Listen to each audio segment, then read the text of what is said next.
Air Casa de Mont, 11 News Tonight.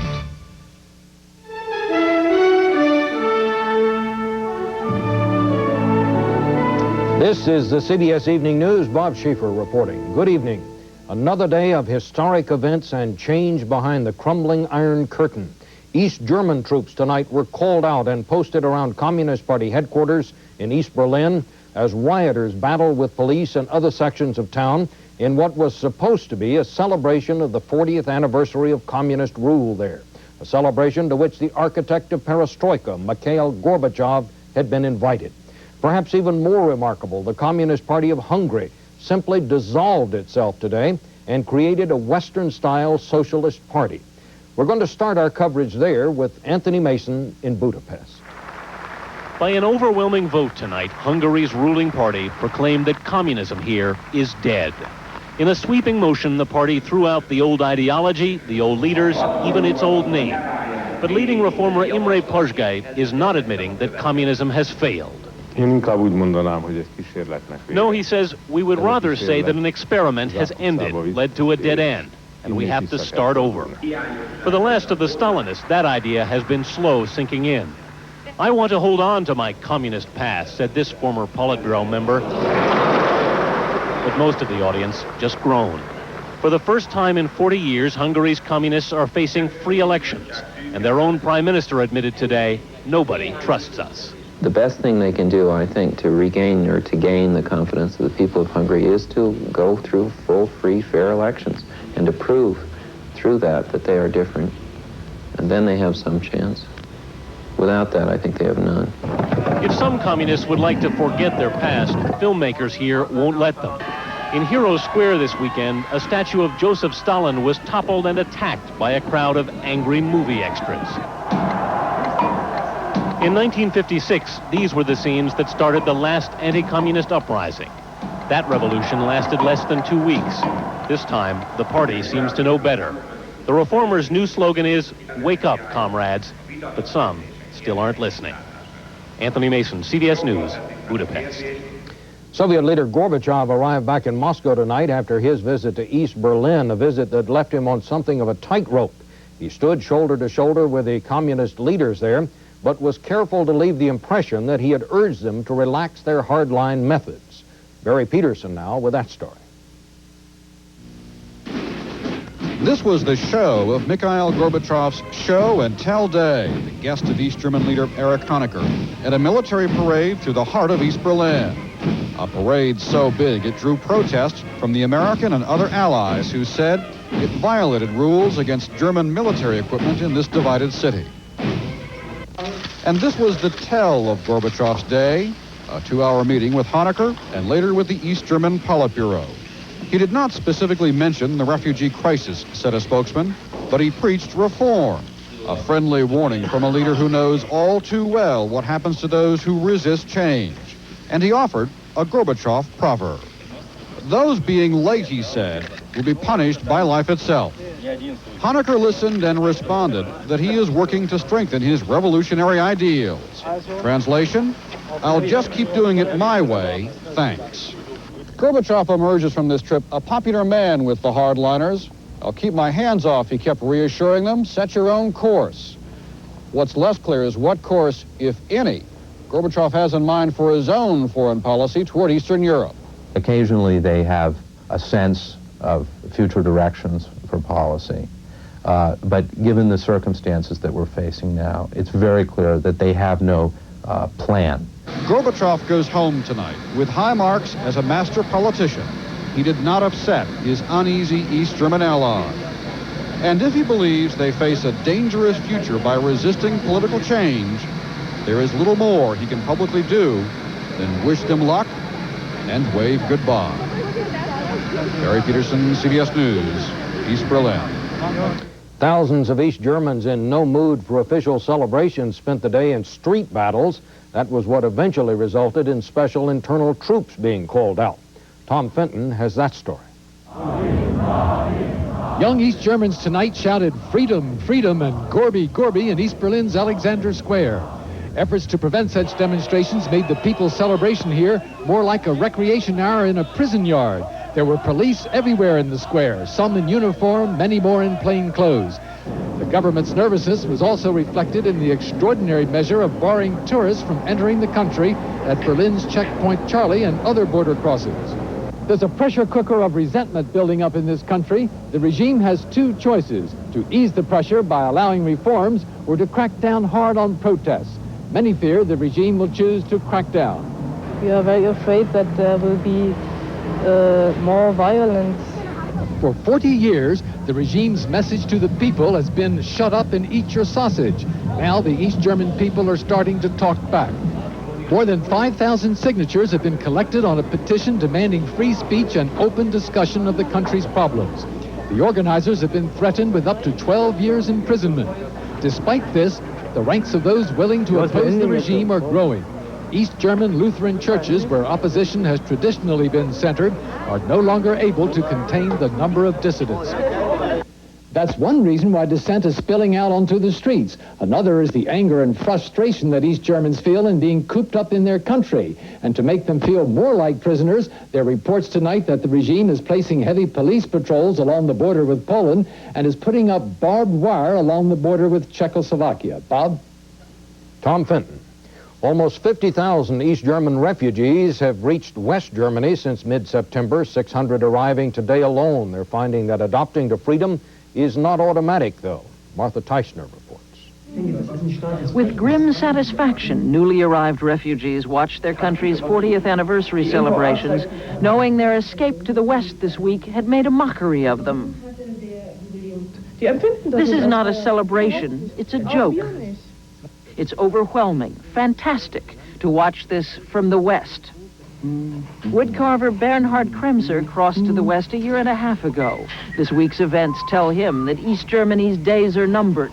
He's already gone through the transition. The newest arrivals are just beginning, and it hasn't been easy. Kremser still has nightmares about being watched. His son David was beaten up in school just because he was from the East.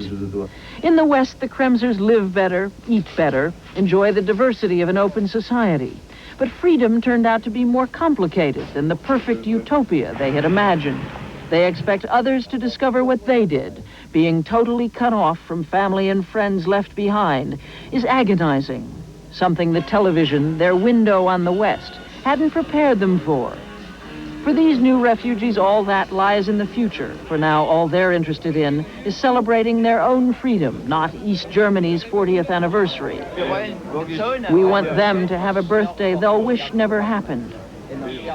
Whatever the future brings for these newly arrived refugees, their departure has changed forever the country they left behind. Martha Teichner, CBS News, Bonn. Thousands of protesters marched in Moscow on this Soviet Constitution Day and to show support for maverick politician Boris Yeltsin. The protesters also backed two special prosecutors who were fired after alleging high-level government corruption. In a moment, we're going to have a report on the thousands who marched in Washington for the homeless, and later we'll talk to Senator David Boren about developments in Panama, and we'll hear from David Browning as he remembers actress Bette Davis, who died in Paris at age 81.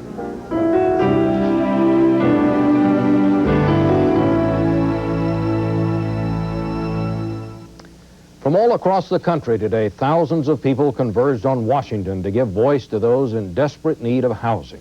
Washington correspondent Terrence Smith has our report on that.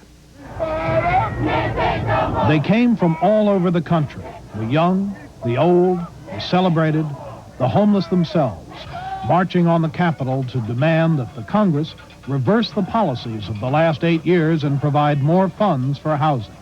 The real scandal in this country today isn't the $4 billion that went to the rich and powerful who consulted with HUD. It is the $24 billion that was denied to the poor and the powerless who depended on HUD for housing. Foxes have holes, birds have nests, but too many of our children have nowhere to lay their head, and we're tired of it. The National Park Service estimated the crowd at 40,000, but the organizers, who claimed 250,000, ridiculed the official estimate. Does that remind you of something? When the official estimate of homeless people in this country is about 250,000 when the reality is 3 to 4 million. Something's wrong. Let's hear the cry of the poor. Organized labor brought out thousands of rank and file to join in a protest that, if it succeeds, will produce not only more housing, but more jobs as well. They go hand in hand. All needs a job in order to get a house. But in order to get a house, and a decent house, we have to have hope from the government. What do we want? Housing! When do we want it? Now! While the speeches and entertainment continued through a perfect fall afternoon, the targets of all the attention were found in their usual quarters, not a mile from the mall and even closer to the White House.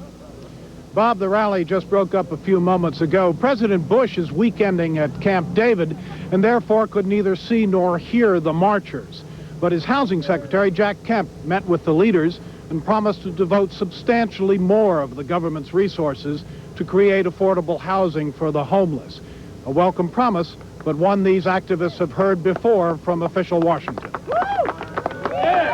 In recent weeks, of course, have been covering the HUD scandal as it's being investigated on Capitol Hill.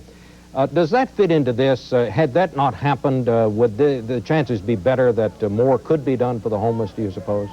Well, certainly, Bob, there would have been more money. Some $7 billion is estimated to have been squandered, stolen, and lost in the HUD scandal. That would have gone a long way to create the sort of solution that these people sought here today. Thank you, Terry. Whether or not catastrophic health care coverage for the elderly survives in some form will now be resolved by a conference of Senate and House members. House members repealed the legislation this week, but working late last night, the Senate refused to go along, instead approved a stripped-down version that will provide, in effect, for the government to pay the cost of indefinite hospital stays.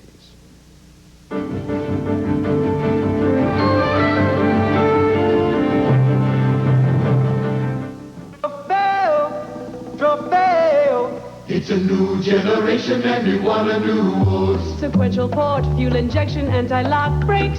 Paydays come and we want a new horse. Visual information center handles great. This Oldsmobile is not our father's. New generation for the sons and daughters. Trofeo. This is the new generation of Oldsmobile. General Noriega's forces continued to crack down on opponents of his regime in Panama today.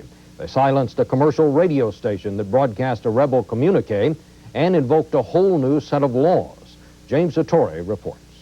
It was headline news in Panama's government-controlled newspaper this morning. Proposed new laws to confront U.S. aggressors, but which may open the door for more repression. The 16 broadly stated measures would affect everything from banking and employment to courts and the press. Panamanian military leader Manuel Noriega called for the changes 2 days after surviving Tuesday's attempted coup.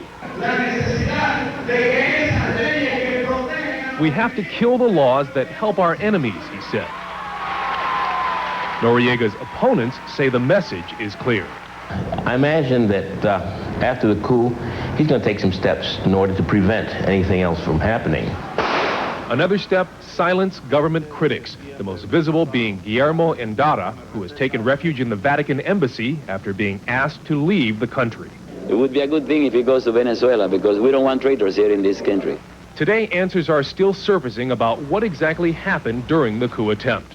Footage taken late Tuesday morning shows rebel troops parading captured soldiers loyal to Noriega at his headquarters compound, and Noriega himself outside confronting his captors, lending credence to Noriega's claim that he was never physically detained.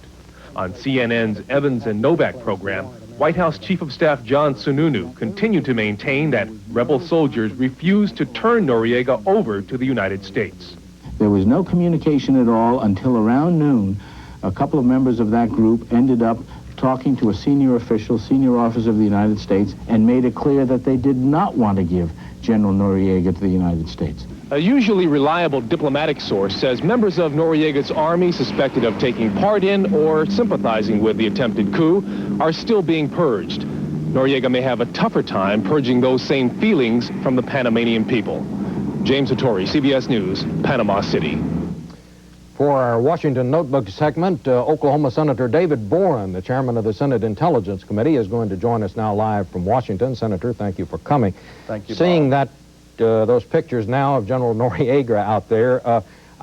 Senator, I just get the impression that nobody yet knows exactly what did happen down there or what transpired. Do you get that same feeling? Well, Bob, some of the facts are still not clear. There was a lot of confusion, and the fact that we didn't have communication during the coup has to do with the fact that we didn't have a contingency plan ready, even though we'd been encouraging people to rise up, even though we had been encouraging people in the Panamanian army to throw Noriega out. Yet, when this actually occurred, we didn't have enough planning to even establish regular channels of communication. It's a real tragedy seeing the crackdown now, seeing the political opposition intimidated, and I think it's a clear aftermath of what has happened. We encourage people to take action. They take action. We don't help them. It's going to be very, very difficult to get volunteers in the future. You revealed yesterday that because of some sort of bureaucratic foul-up or for some reason, the CIA was not represented when crisis sessions were convened at the White House.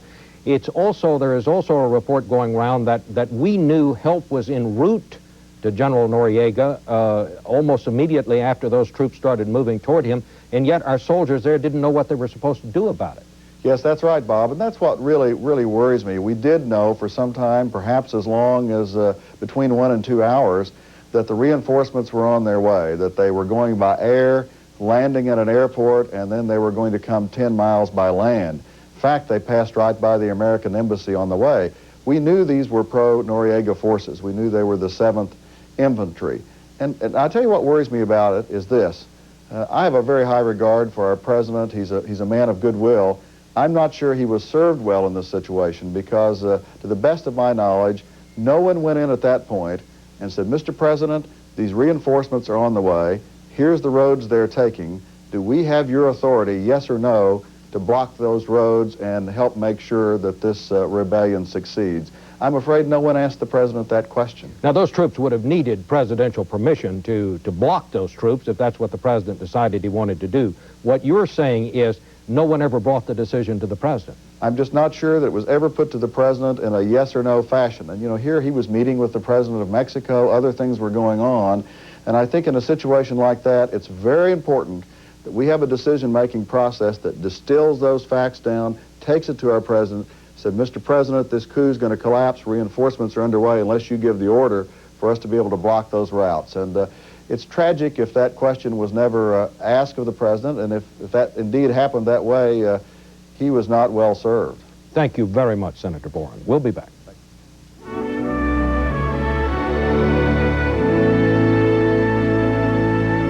A very tense situation in a small Tennessee town today, and Aaron Hayes has our report. About 200 white supremacists were matched nearly 1-for-1 by law enforcement officers there to make sure the demonstration was peaceful. It spent itself out in half an hour, quietly, perhaps more quietly than Aryan Nation marchers had planned. A couple of weeks ago, 180 of Pulaski's business people, tired of being pegged racist by the rest of the country, announced they would close shop today, leave town, and do their best to show they have no interest in today's march.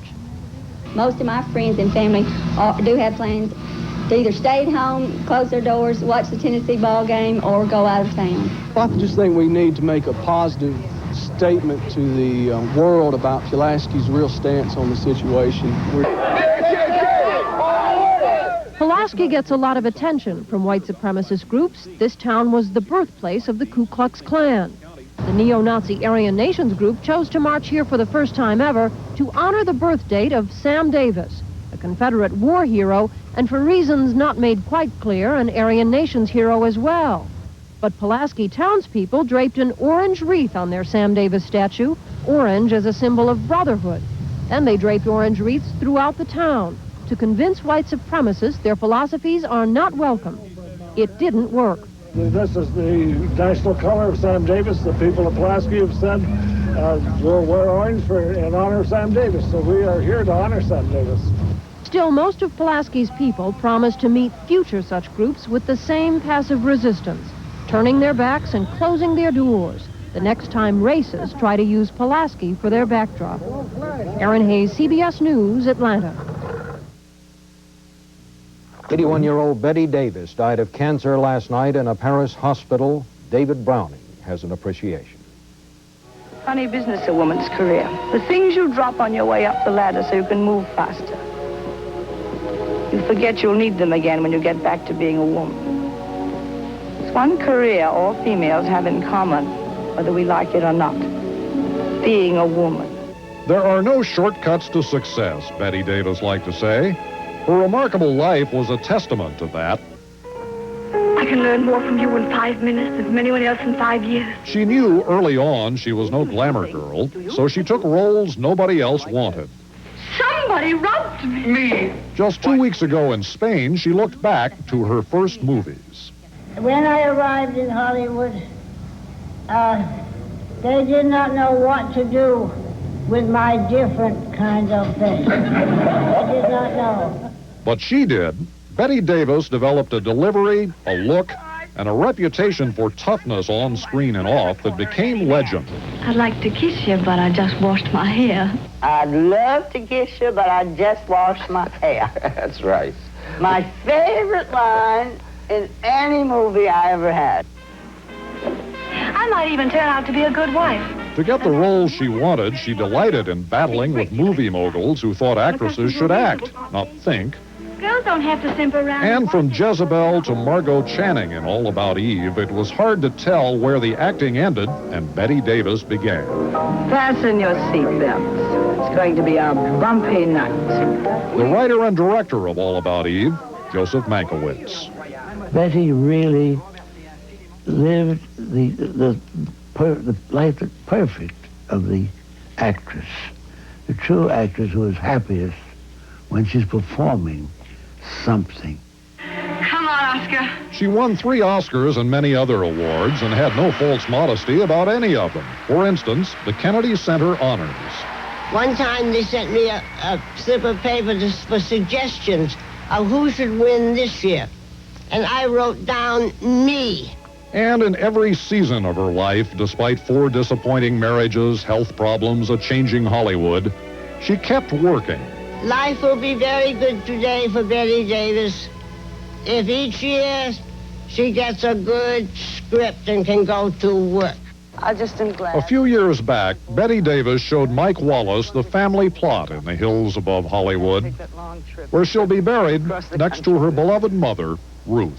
Here you are, Ruthie, darling. It's Mother's Day. You know what I'm going to have on my tombstone? She did it the hard way. Bette Davis, dead at the age of 81. That's the news. Later tonight, an exclusive interview with Marlon Brando on Saturday Night with Connie Chung. I'm Bob Schieffer, CBS News in New York. Good night.